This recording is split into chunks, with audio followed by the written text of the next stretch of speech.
Invitation to dinner. I cordially request the presence of His Excellency, the Senate President, and distinguished members of the Senate of the Federal Republic of Nigeria to a dinner which I will be hosting on Friday, 28th day of November 2025 at 6 p.m. at the banquet hall of the Presidential Villa at Sokoro. This dinner is an interactive session to foster insightful discussion on national progress. I look forward to receiving you and all distinguished senators at the event. Signed, Senator Oluremi Tinubu, CON, First Lady of the Federal Republic of Nigeria. So this is like an invitation by the mother to the children on a Friday. So I wish you sumptuous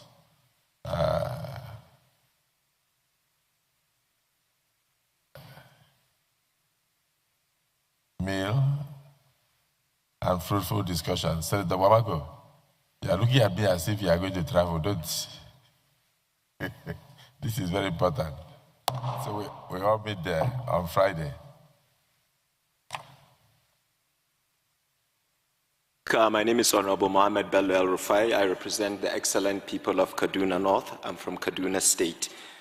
The passion is enough. You said something that I appreciated, Honorable Benson said something earlier, and I was at fault. Shagaya and I were joking about something, and then you said this is not a funny matter. It's not. I also would like to implore all of us here. This is not a time for weddings, for events, as you rightly said, for dinners or public. You know, we should show that. Mr. Speaker, I'll try and be as quick as possible. It was a long day and I came late because I was unwell. Let's do this quickly. Short term, the President has rolled out a clear plan that we commend. A lot of my colleagues have rightly spoken about this and I agree.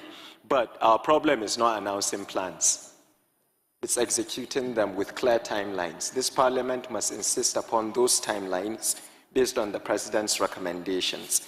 One thing I would like to add, Mr. Speaker, in addition to the recruitment, is the need for us to increase immediately the basic salaries and the welfares of police officers and soldiers, and we must find the money to do that. At present, Nigeria, put it this way, one police officer manages 600 Nigerians. The UN recommends that ratio should be 1 to 400. We are understaffed. The President has tackled that. That's one point in terms of the short-term solution. And I think, sir, you leadership and committee chairman like Honorable Jimmy Benson should keep an eye on this execution. We can't just make announcements. Let's say by February we're about to see X, Y, Z. That will help. In the medium term, sir,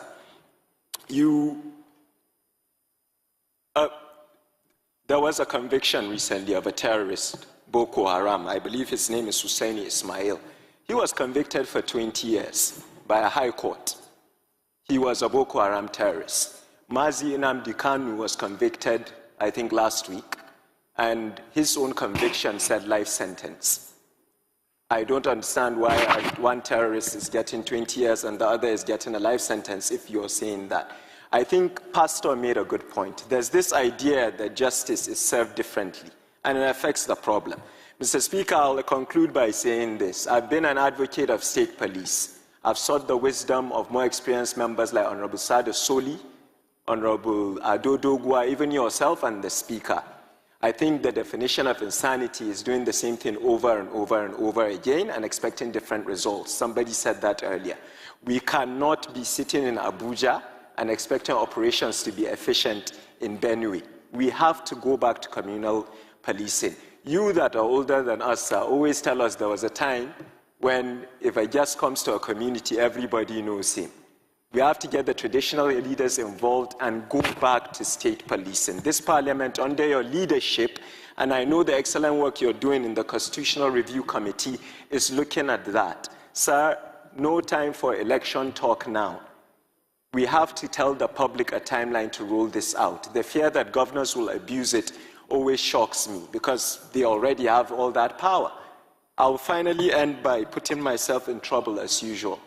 The North has an issue. My honorable sister mentioned why we've become a breeding ground for such things. This is why. We are not sending our children to school. Of late, you have bandits on TikTok holding monies. The younger people, younger than myself, that have no employment and no skill because we've neglected them. It's a failure on all our parts over the years. Mr. Speaker, these young people go on TikTok and see a criminal holding minted cash. He's suddenly exciting. You want to emulate him. Mr. Speaker, we can do whatever we want to do in terms of FDI, IGR, investments, but we are failing in our primary duty, which is to protect the people we serve. We must increase the welfare of police officers. Recruitment should not be by allocation, sir.